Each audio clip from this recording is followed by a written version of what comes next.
अस्सलाम वालेकुम दोस्तों, तुसी वेखदे पे हो पाक पतनकास्ट ते मैं तुहाडा दोस्त अहमद फराज। दोस्तों सब तो पहले रिक्वेस्ट है चैनल ਨੂੰ सब्सक्राइब कर लो, फेसबुक वाले बरावीर बहुत अच्छे पेज ਨੂੰ फॉलो कर लो। किसी बरावीर नक्शी नस्ल की गाय चाहिए होवे बाएतमाद और भरोसे में परचेज कर सकता है। माशाल्लाह प्योर जर्सी लगाई सी, चेक करो। ये बहुत अच्छा भाई मलक पारस साहब, ये माशाल्लाह जा रहे अल्लाह मालिका दे नसीब करे। अहमद भाई पहले वच्छी दोंदी पिछे भी वच्छी इन्हें बढ़िया काला आ रही हैं। अहमद भाई माशाल्लाह उन्हें परचेज कर ले, अल्लाह ताला मालिका दे नसीब करे। दोवें गावां ये जा रही हैं, अल्लाह ताला मालिका दे नसीब करे। कैमरामैन साहब गड्डी नंबर एक चीज़ करो क्लियर ते करो लोड ले चलो जी, अल्लाह ताला मालिका दे नसीब करे। ए जाएगी शरकपुर, मलक पारस साहब शरकपुर प्योर जर्सी जाएगी।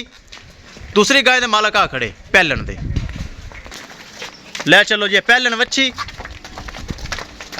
ये अहमद भाई ने परचेज की है, जा रही।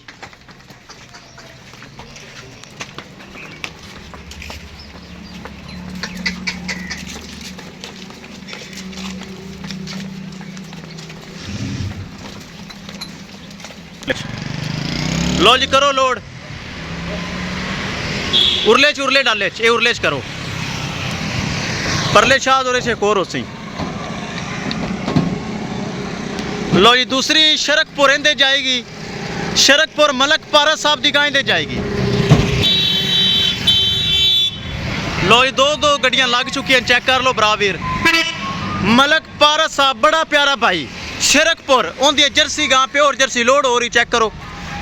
महफूज तरीके से गां लोड हो रही है, पराली परूली पै गई, दूसरी गांव भी लोड हो गई। किसी मेरे बरावीर को मजीद जानवर चाहिए हो रबता करके परचेज कर सकता है। इंशाल्लाह दोस्तों मिलेंगे एक नई वीडियो के नाल। अपने फराज दोस्त को दे इजाजत, अल्लाह निगहबान।